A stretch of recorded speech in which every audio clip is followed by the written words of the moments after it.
Hello everybody, I'm Jay from Dusty Towers, and welcome to Project Frost and Flames. For the past 22 months, I've been making my first commercial game, and every month I've released a devlog showing my progress over the course of a certain month. This is devlog number 22, and I'll be showcasing the progress made throughout the month of January.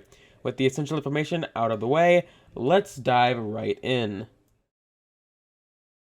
It seems I was able to shake off my lack of motivation from December, and I finished the map I started previously, as well as add one more map that connects it to it.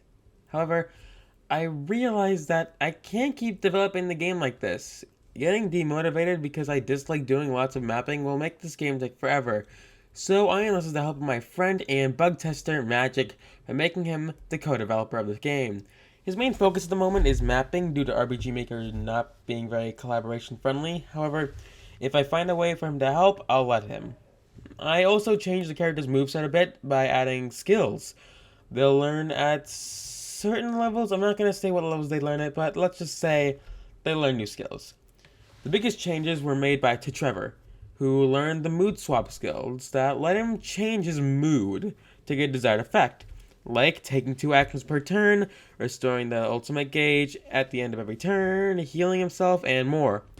On top of that, at level 50, he will learn Voidala, the second tier Void skill, and counter, a skill that is basically buy from Pokemon, but not utter garbage. Today was also another nice day for game development. I made another map, this one being the volcano exterior, and I added some encounters for that map, and then it was done. After that, I went back to one of my previous maps, the Government Lab Exterior, and I added the Memory Ghoul that will let you fight Ultimech EX and Ultimech SP. Once I did that, I fixed one of Leona's skills, Baton Pass. Before I fixed it, the move basically gave whoever she targeted a status effect that would give them 2 actions in 1 turn. Now, however, if you target the enemy who has already used their turn, you can give them 1 more action in your place. And if you target someone who hasn't gone, it'll still give them 2 actions in 1 turn. But now they'll take their turn immediately after yours is over. Very useful for forcing a slower party member, such as Trevor, a chance of going early. Besides that, I also spent like an hour making images for Twitter posts where I show off what the game would look like if it was a trading card game. You may be wondering why I'm showing this on a devlog, and the reason is that I'm salty that the tweet only got 1 like and 2 retweets, all of those being done by my main account. Yeah, you can retweet twice on Twitter. It's kind of weird, I know. Okay, so it has been roughly 11 days with little progress, and the main reason is that school kind of fucking sucks. And by that I mean, I get around to working on the game, but by the time I do, I'm so mentally drained that I really only do small stuff, which is what I did between the 3rd and the 14th. I made some new skills and the player could the player could use and all. And I also made a new enemy, but like besides that, I haven't done too much. So today I forced myself to make some progress, and I started mapping the capital of Ascati, and I also gave unique names to each capital in an attempt to make them more unique. Today I didn't do much. The main thing I did was make 2 new skills for Dick. Throw the dice and D20.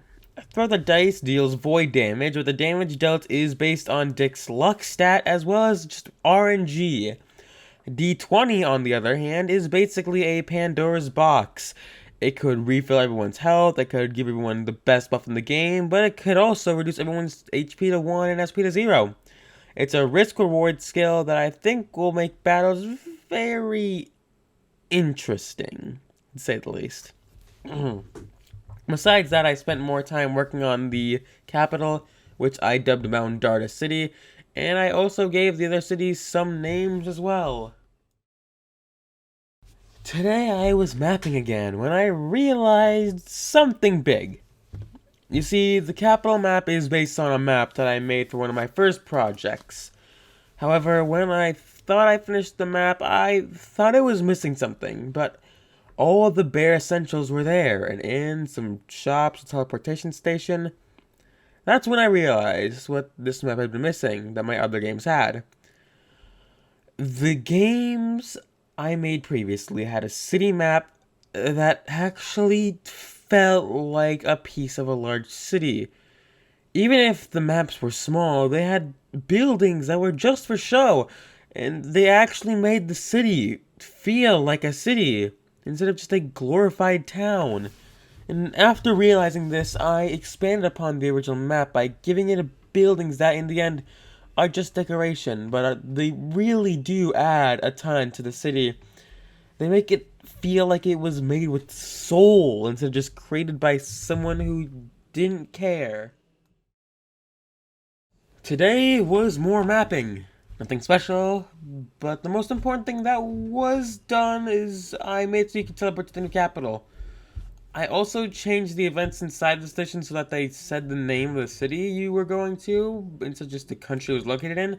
And I also placed more cars in all the parking lots to make the city feel more lively. Besides that, though, I didn't do too much. Today was the last day of development before I started working on this video, so I put a great amount of effort into my work today. The first thing I did was add some neat little events around the city map, as well as change the map a tiny bit to make it seem more like a small segment of a much larger map. After that, I made the Mount Darda City Inn. Each inn that is inside one of the capitals has its own little thing that makes it unique. The Die Dust City Inn has a pool, the Sylvanda City Inn has a small diner you can order food from, and the Mount Darda City Inn has washers and dryers that the employees will gladly put your clothes in for a clean. Huh? What does Fenea City have in that is special? Well, you see, the thing that makes the Fenea City Inn special is that it's not special at all. After getting everything in the new inn completed, I went to make the Imperial Spire, which is the tallest city in the continent. From here, the player can just look at the view. There may also be some NPCs with side quests in here, but for now, it's just there for looks. After that, I stopped working on my game. At least directly. While I didn't do anything in the editor, I did start a new save file and play through the first dungeon on the hardest settings.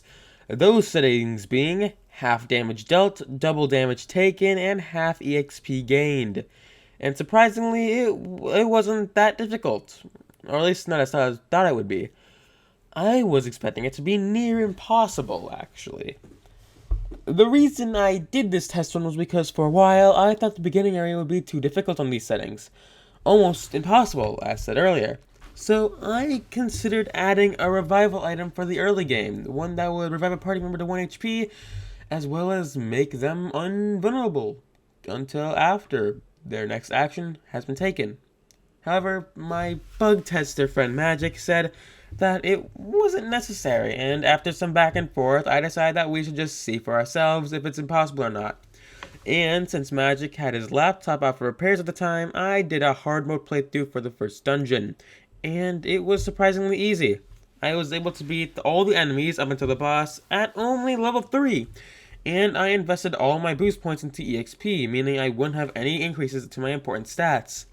I did, however, invest all my boost points into defense when I fought the boss for the second time, because on my first try, I died after depleting it to about 50% HP.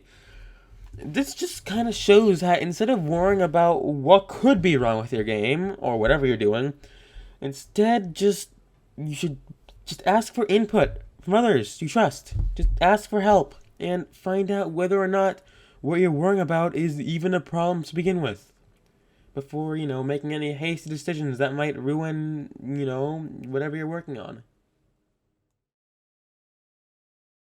With all of that being said, that's it for the January developer log for Project Frost and Flames. I'm your host, Jay, from Dusty Towers, and I would like to thank you for watching this video up to this point. If you're here, then please like and subscribe if you haven't already. It really makes me glad when I see those little numbers go up bit by bit. And it kind of just makes me feel like that what I've been doing hasn't been a waste. Anyways, that's it. I'm Jay from Dusty Towers, and this has been Developer Log number 22. Peace.